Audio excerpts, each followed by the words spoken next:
tiga. Hari ini mendung. Abang Amin ke ladang mencari kangkung. Kangkung abang sungguh subur. Kangkung diisi ke dalam karung. Hari ini mendung. Abang Amin ke ladang mencari kangkung. Kangkung abang sungguh subur.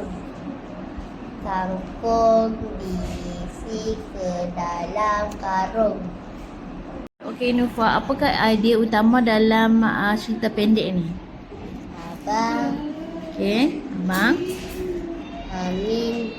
Amin. Okey, mencari kangkung. Okey, Abang Amin mencari kangkung. Okey Nufa, siapakah yang mencari kangkung? Abang Amin. Okey Nufa, boleh Nufa bagi tahu cikgu tak? Siapa yang sedang mencari kangkung? Abang Amin. Abang Amin. Abang Amin dia cari dengan siapa? Seorang-seorang je. Okey. Abang Amin dia cari kangkung, lepas tu dia letak di mana? Di dalam karung.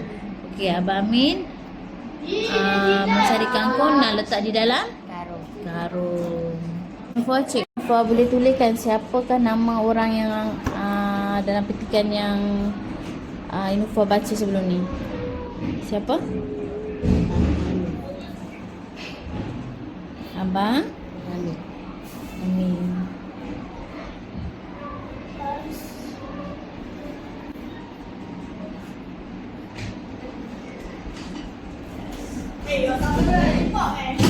Okey, apa yang Abang Amin cari? Kangkung. Okey, tulis kangkung.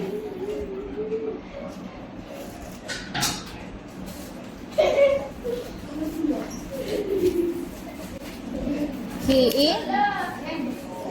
Ada N tak?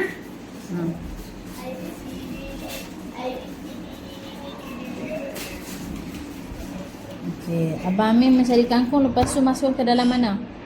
Karung. Bawah.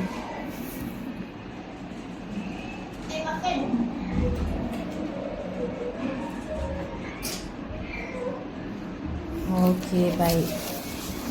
Okey. Terima kasih Nufa.